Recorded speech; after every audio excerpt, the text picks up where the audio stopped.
My name is David Rifkind. I'm president of the Board of Jews for Judaism and a community member here in Los Angeles. 7 or 8 years ago, I met Rabbi Kravitz at an event, and he introduced himself to me, and he introduced the organization to me. And I thought to myself, cults and missionaries, that's how 70s, you know? I mean, that didn't seem like it was part of a real active threat at least in the Jewish world that we were from, in the Los Angeles community. And as I started to become more aware of it and started to talk to more people, it amazed me how each of us knew somebody who had become confused and become in need of being reintroduced to our heritage, to the beauty of Judaism, and how families became torn apart because of confusion that people had. I remember going to USC and seeing Jews for Jesus on campus and the campus crusade and things like that, and to me it didn't really have much of an impact on me.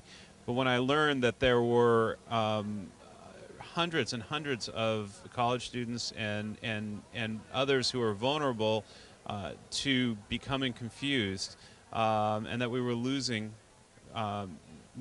people because of a real concerted effort to change their mind and to go away from Judaism, I realized that whatever support that we can give to this organization was important. I also thought at the time that, hey, you know, we have a huge federation in Los Angeles, the second largest federation in the free world. They must be doing something about this. The Bureau of Jewish Education must be doing something about this. The day schools must be doing something about this. And Rabbi Kravitz said to me, no.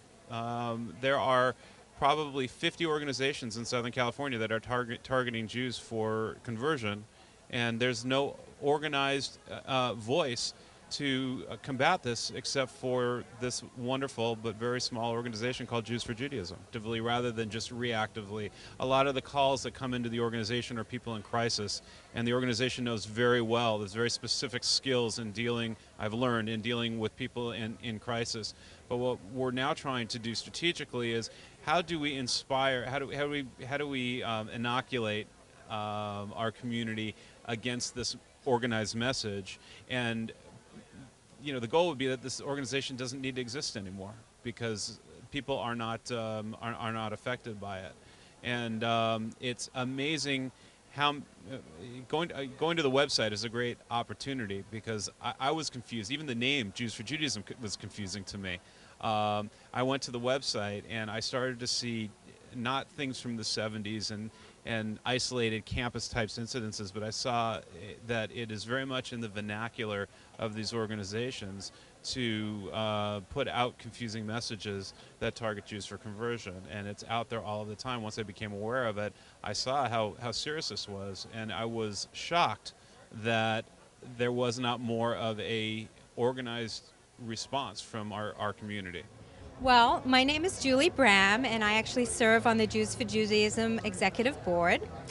And I first met Rabbi Kravitz almost 14 years ago now, when I was in training to be a speaker for the Jewish Federation's Commission on Cults and Missionaries.